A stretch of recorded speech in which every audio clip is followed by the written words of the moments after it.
తెలుగు రాజ్యం ప్రేక్షకులకు హృదయపూర్వక స్వాగతం. నేను మీ చిల్లగట్టి శ్రీకాంత్ కుమార్. ఇవాళ రంగస్థల టీవీ సినిమా రంగాల్ని తనదైనటువంటి శైలిలో శాసించి శ్వాసిస్తున్నటువంటి ఒకానొక నట దిగ్గజం సమ్మెట గాంధీ గారు. నమస్కారం సమ్మెట గాంధీ గారు. నమస్కారం శ్రీకాంత్ గారు, ఎలా ఉన్నారు? బాగున్నాను సార్, మీరు ఎలా ఉన్నారు? ముందుగా తెలుగు రాజ్యం ప్రేక్షక మహాశైలందరికీ నా హృదయపూర్వక నమస్సుమాంజలు. సార్ చాలా చెప్పండి సార్.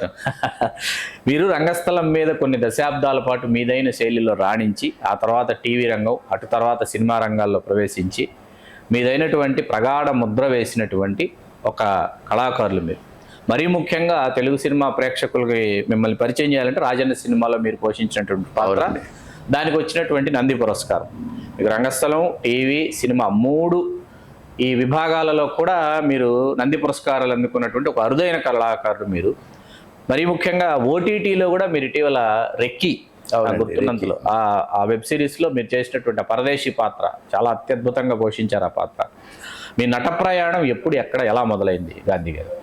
నేను ఈ ఇంటర్వ్యూ మొదలుపెట్టే ముందుగా రాజన్న సినిమాలో మంచి అవకాశం ఇచ్చి నన్ను చిత్ర పరిశ్రమలో ఒక నటుడిగా నిలబెట్టిన మా గురువు గారు విజయేంద్ర ప్రసాద్ గారు, రచయిత దర్శకులు మా విజయేంద్ర ప్రసాద్ గారికి మీ ఛానల్ ద్వారా పాదాభివందనం చేస్తున్నాను. తప్పకుండా సార్.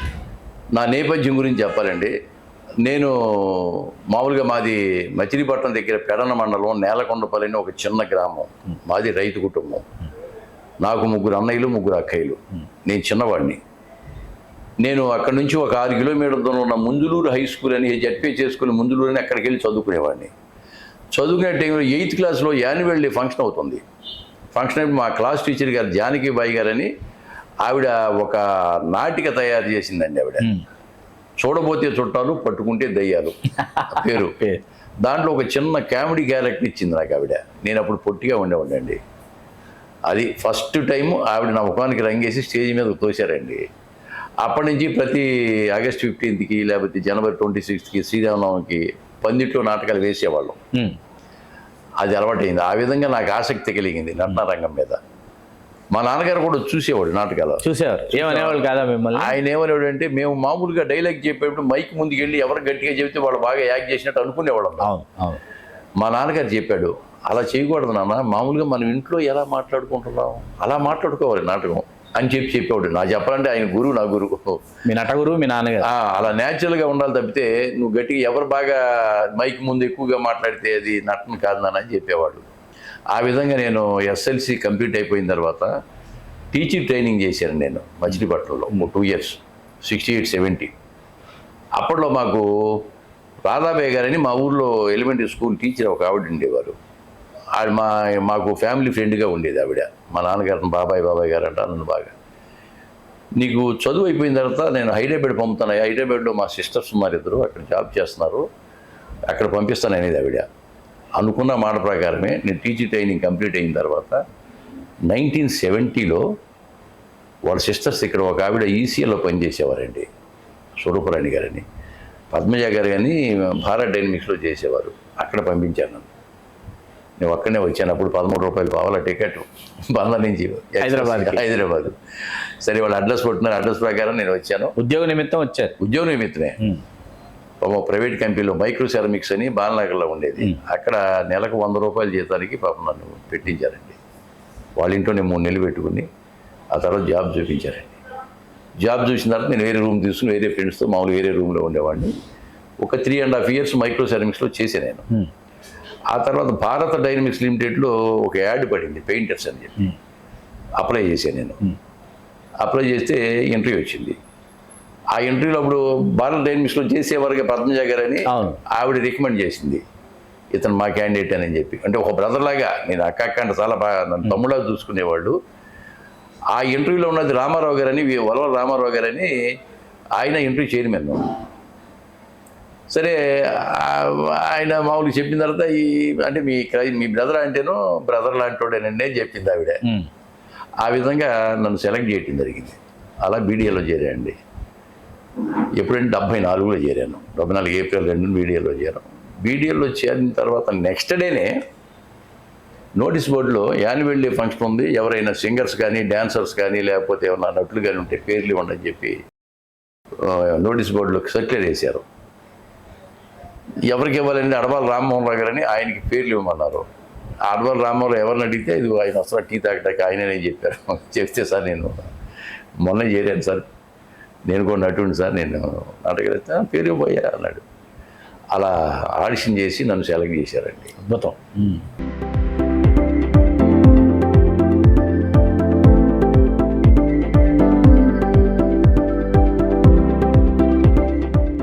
అంటే వీడియోలో చేయడం 4వ రోజు నుంచి రిహార్సల్ స్టార్ట్ అయ్యింది. అంతేగా. ఆ తర్వాత రిహార్సల్ చేయటం, నాటకం వేయటం, పరిషత్తుకి వెళ్ళేవాడు. కామెడీ పరిషత్తుకే, ఐడిపిఎల్లో పరిషత్ అది, దానికి వెళ్ళామండి. ఇప్పుడు అంటే ఐడిపిఎల్ నిర్మల్ గారు అంటారు, ఆవిడ తర్వాత ఆర్టిస్ట్. ఐడిపిఎల్ నిర్మల్ గారు ఆర్టిస్ట్గా ఆవిడ ఐడిపిఎల్లో జాబ్ చేసేవాళ్ళు. జాబ్ చేసేవారు. ఐడిపిఎల్ నిర్మల్ గారు ఆవిడ సెక్యూరిటీ జాబ్ చేసేది. ఆ తర్వాత ఐడిపిఎల్ కొంచెం మూతపడిన తర్వాత ఆవిడ బయటకు వచ్చేసి ఆర్టిస్ట్ అయింది. ఓకే. ఆవిడ కూడా ఆవిడతో నాటకాలు కూడా వేసాను నేను. చేశారు. ఆ విధంగా అలా ఎన్ని సంవత్సరాలు గాంధీ గారు? అయితే నేను 74 నుంచి నేను కంటిన్యూగా మాకు బీడిఎల్లో ఒక టీం ఏర్పడిందండి. ఓ 15 నుంచి 20 మంది ఆర్టిస్టులు కలిశారు. ఇంకాను అది ఒక పిచ్చి. ఒక నాటకం తయారు చేయటం, పరిషత్తులకి వెళ్తాం, అవార్డులు రావడం అన్నీ జరుగుతూ ఉండి ఆల్మోస్ట్ 74 నుంచి నేను రిటైర్డ్ అయ్యే వరకు 2005లో రిటైర్డ్ 33 ఇయర్స్ నాటకాలు వేస్తూనే ఉన్నాం. దాదాపు నాకు ఒక 200 అవార్డ్స్ వచ్చి ఉంటాయి. బెస్ట్ యాక్టర్గా, బెస్ట్ కామెడీగా. కొన్నే ఉన్నాయి మీ ఇంటి హాల్లో చూశాను నేను. కొన్నే ఉన్నాయి. అవి ఇంకా లోపల ఉండుంటాయి. లోపల మామూలుగా పట్టగా అలమార పట్టక మామూలుగా బాక్సుల్లో పెట్టి సైడ్ పెట్టాం. దాదాపు 200 అవార్డ్స్ వచ్చినాయి. అలాగే సాంఘికాలు కాకుండా పద్య నాటకాలు కూడా వేసాం. ఆకిలి గారు ఉన్నాడుగా, ప్రముఖ రచయిత ఆకిలి గారు రాసిన నాటకాలు శ్రీనాథుడు, అలసాని పెద్దన్న, తర్వాత రాణి రుద్రమ్మ, వీటిలో కూడా నేను మంచి పాత్ర పోషించాను. నాకు యాక్చువల్గా స్టేజీ మీద 2003లో అలసాని పెద్దలో శ్రీకృష్ణదేవరాయలు వేషం వేసాను నేను. దానికి బెస్ట్ క్యారెక్టర్ ఆర్టిస్ట్గా నంది అవార్డు వచ్చింది నాకు. దానికి వచ్చింది. దాంట్లోనే శ్రీకృష్ణదేవరాయలు. శ్రీకృష్ణదేవరాయలు క్యారెక్టర్కి. మీ స్వరంలో తెలుగుదేలైనా వినొచ్చు అయితే. ఇప్పుడు తెలుగు మీద పద్యం ఉండేది కదా. అవును. మన దేవరాయలు రాసిన పద్యం, ఆయన రాసిన తెలుగు లెస్స పద్యం, తెలుగు లెస్స అది కూడా దాంట్లో ఉండేది. ఆ విధంగా నాకు అవార్డ్స్ రావటం. నాకు తర్వాత ఏమిటంటే ఇంకా ఈ సీరియల్స్ కానీ సినిమాలు కానీ ప్రయత్నం చేద్దామని కుతూహలం లోపల ఉండేది బాగాను. నాకు నా మిస్సెస్ కానీ నా పిల్లలు కానీ ఎంకరేజ్ చేస్తూ ఉండేవాళ్ళు. కాకపోతే ఈ నాటకాలు నాకు ఎటువంటి చెడు అలవాట్లు ఉండేవి కాదండి. వెళ్ళటం, రిహార్సల్ చేసి రావడం, ఇంటికి రావడం, పిల్లల్ని చదివించుకోవడం, ఇదే ఉండేది. నా విషయంలో చెప్తాను కదా, నాకు ఎటువంటి బ్యాడ్ హ్యాబిట్ ఉండేది కాదు. రిహార్సల్కి వెళ్ళటం, రావటం, పిల్లల్ని చదివించుకోవటం, దీని మీద ఉండే పిల్లల పైకి తీసుకురావాలి, ఇదొకటే. నాకు 2 అమ్మాయిలు, అబ్బాయి, 3 ఇంజనీరింగ్ చేయించాను. తర్వాత 2005లో రిటైర్మెంట్ తీసుకునే ముందే పిల్లలు సెటిల్ అయిపోయారు. అందరూ పెళ్ళి అయిపోయినాయి. అప్పటికి ఇంకా 4.5 సంవత్సరాల సర్వీస్ ఉంది నాకు. ఇంకా బీడిఎల్లో ఇంకా ఉంది సార్, ఉంది అని అనిపించింది. వాల్యూమ్ రిటర్న్ బయటకు వచ్చేస్తే, విఆర్ఎస్ పెట్టుకుని బయటకు వచ్చేస్తే ఈ సీరియల్స్ సినిమాలు ట్రై చేయొచ్చు కదా అని నాకు అనిపించింది. నాకు అప్పటికి ఫైనాన్షియల్ బర్డెన్స్ కానీ ఏమీ లేవు. సరే మా మిస్సెస్తో వాళ్ళతో మాట్లాడి ఇట్లా రిటైర్మెంట్ తీసేసుకుంటానంటే సరే మీ ఇష్టం అన్నారు. అలా బయటకు వచ్చా 2005లో ఆగస్టులో. వచ్చిన తర్వాత సీరియల్స్ తగిలినాయి బాగాను. సీరియల్స్ బాగా వచ్చినాయి. తూర్పెళ్ళి రైలు అని అనిల్ కుమార్ గారు అయినా, తూర్పెళ్ళి రైలు, చాలా సీరియల్స్ చేశాను నేను. నా పేరు మీద, తర్వాత నా పేరు మీనాక్షి, పుట్టింటి పొట్టి చీర, తర్వాత బంగారు పంజరం ఒకటి, సూర్యవంశం, ఇటు పెద్ద పెద్ద సీరియల్ చేశాను.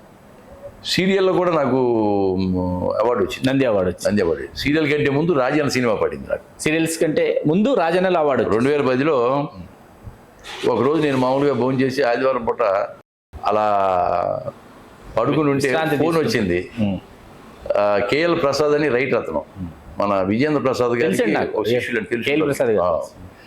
ఆయన ఫోన్ చేసి గాంధీ గారు ఎక్కడున్నారు మీరు అన్నాడు. ఆయన నా డ్రామాలు చూస్తూ ఉండేవాడు. ఆయన ఇంట్లో ఉన్నాను సార్ అన్న, మీరు అర్జెంటుగా అన్నపూర్ణ స్టూడియోకి వస్తారా అన్నాడు. వచ్చేస్తాను సార్ అన్న. ఒక అరగంట వెళ్ళా. విజేంద్ర ప్రసాద్ గారు, కీరవాణి గారు, కేఎల్ ప్రసాద్ గారు, తర్వాత రవి గారని, ఆదుర్తి రవి గారని, ఆదుర్తి సుబ్బారావు గారు తమ్ముడు గారు అబ్బాయి, ఆయన కో డైరెక్టర్, వీళ్ళందరూ కూర్చున్నారు. సార్ చైతన్య అని ఇంకొక రైటర్ అయినా, చైతన్య ప్రసాద్ గారు. చైతన్య ప్రసాద్ లిరిక్ అతను ఆయన కాకుండా చైతన్య రైటర్ మామూలుగా మన విజేంద్ర ప్రసాద్ గారు ఆఫీస్లో ఉంటాడు, ఆయన తోడుగా. నన్ను చూడగానే ఆయన ఏమైనా నువ్వు డ్రామా ఆర్టిస్టు అన్నాడు. అవును సార్ నేను డ్రామా ఆర్టిస్ట్ని సార్ అన్నా. అదే చెప్పాడు కేఎల్ ప్రసాద్, నాతోనూ చాలా డ్రామాలు వేస్తూ ఉంటావట, మాకు ఒక క్యారెక్టర్ సాంబయ్య అని ఒక క్యారెక్టర్ ఉంది, స్టేజ్ ఆర్టిస్టే కావాలనుకున్నాం మేము, నీ వెయిట్ ఎంత ఉన్నావు అన్నాడు. 80 కిలోస్ ఉంటుంది సార్. ఒక 5 కిలోలు తగ్గలవా ఒక 20 డేస్ అన్నాడు. తగ్గుతాను సార్ అన్న. గడ్డం పెంచు. సరే ఆ అసిస్టెంట్ని పిలిచి ఒక డైలాగ్ ఇచ్చాడు ఆయన. ఆ డైలాగ్ చదువుకుని నాకు ఒక గంటలో నువ్వు వచ్చి చెప్పబోయా అన్నాడు. సరే సార్ అన్నాను. అక్కడే స్కూటర్ స్టాండ్ అక్కడ కూర్చుని 10 నిమిషాలు సార్ నేను చెప్తాను సార్ అన్న. ఓన్ అయింది అన్నాడు. ఓన్ సార్ అన్న. చెప్పమన్నాడు. చెప్పాను. గుడ్, బాగా చెప్పావయ్యా, దీన్ని తెలంగాణ స్లాంగ్లో చెప్పన్నాడు. చెప్పేసా. సరే ఓ పని చేయి, నువ్వు 5 కిలోలు తగ్గి 20 రోజులు గడ్డం పెంచుకుని అలా అప్పుడు కానీ నాకు నచ్చితే కనుక నేను నీ క్యారెక్టర్ ఇస్తానన్నాడు. అదేవిధంగా నేను తిండి గిండి మొత్తం ఆల్మోస్ట్ కడుపంత లోపల పోయి, ఎందుకంటే దాంట్లో క్యారెక్టర్ చూశారు కదా బాగా. కాకపోతే డిగ్నిటీ తగ్గకూడదు, క్యారెక్టర్ డిగ్నిటీ పోకూడదు, డిగ్నిటీ ఉండాలా. అది వెళ్ళలే. వెళ్ళగానే ఆ చైతన్య అతను ప్యాంటు షర్ట్లో సాంబయ్య వస్తున్నాడని చెప్పాను. అంటే వాళ్ళ అనుకున్న పాత్రలో మీరు కల్పించాం. అనగానే ఆయన ఓకే అన్నాడు. ఓకేనయ్యా, మిగతా విషయాలు నువ్వు మాట్లాడుకున్నాడు. సరే మేనేజర్ వచ్చాడు. సరే అక్టోబర్ 10th నుంచి నీకు ఇది ఉండదండి, ఎంత తీసుకుంటున్నాడు. నేనేం తీసుకోనండి, మీరు ఎంత ఇస్తే అంత తీసుకుంటా అని చెప్పాను.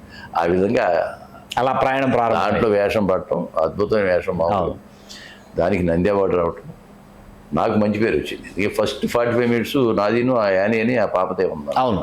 తర్వాత హీరో ఎంటర్ అవుతాడు. చాలా నాకు అది ఆ వేషం దొరకడం అనేది నా అదృష్టం జీవితంలో. దానికి తగ్గట్టుగా మనం ప్రూవ్ చేసుకోగలిగే నమ్మకం నాకు. మరీ ముఖ్యంగా దొరసానికి మీకు మధ్యన వచ్చేసి మధ్యలో మామూలు అది కాదు, అది ఇదండి, అది ఒక చేదు అనుభవం. మిమ్మల్ని నిజంగా కొట్టింది కదా, కొట్టింది ఆవిడ. ఎందుకంటే ఆవిడని ఆ పిల్లలు కొట్టినప్పుడు నేను అడ్డం వెళ్తా, మీరు అడ్డుపడతారు. వెళ్తే మామూలుగా అది ఒరిజినల్ హంటర్ ఇచ్చారు ఆవిడకి. Okay okay. Vijay master, fight master, ఆయన సైజ్ చేసాడు ఆవిడకి. నువ్వు నిదానంగా కొట్టబాక, ఎఫెక్ట్ రావట్లేదు, గట్టి కొట్టమని ఉంటాడు. ఇటు కొట్టింది. కొట్టేప్పటికి మొత్తం ఇక్కడి నుంచి ఇక్కడికి ఎర్రగా తేలిపోయింది. మరి మనకు కూడా కావాలి కదా. ఆయన మన విజేంద్ర ప్రసాద్ కదా, మీకు క్లోజ్ చేయండి, అతని మీద ఎర్రగా తేలింది వాత అంటాడు. ఈ వాత తగిలిన మాట పోయింది, వాత తేలిపోయింది మొత్తం కంప్లీట్గాను. ఆయన క్లోజ్ చేశారు. క్లోజ్ ఆ కనపడే క్లోజ్ అంతా ఒరిజినల్గా హంటర్తో కొట్టింది అండి. ఇది హంటర్తో కొట్టిందే. తర్వాత పాప మా స్వాతి మీద నన్ను సారీ అంకుల్ సారీ అని పాప ఆవిడ దగ్గర ఆయింట్మెంట్ ఉంటే ఆవిడే రాసింది. అయ్యో శ్వేత మీద చాలా చాలా మంచి ఆవిడ. ఆ విధంగా రాజ్యంలో మంచి పేరు వచ్చింది. ఈ రాజ్యం తర్వాత అసలు వెనక్కి తిరిగి చూడలేదు. Please do subscribe to Telugu Rajyam channel. Please do subscribe to Telugu Rajyam channel. Please do subscribe to Telugu Rajyam channel. Hi అండి, నేను మీ ఆర్పీని, నెల్లూరు పెద్దారెడ్డి చేపల పులుసు ఓనర్ని. మీరు తెలుగు రాజ్యం అనే ఈ యూట్యూబ్ ఛానల్ సబ్స్క్రైబ్ చేసుకుని మంచి మంచి వీడియోలతో వస్తారు. Thank you so much. Hi people, I'm Sonakshi Verma and you please watch Telugu Rajyam and please subscribe to the channel.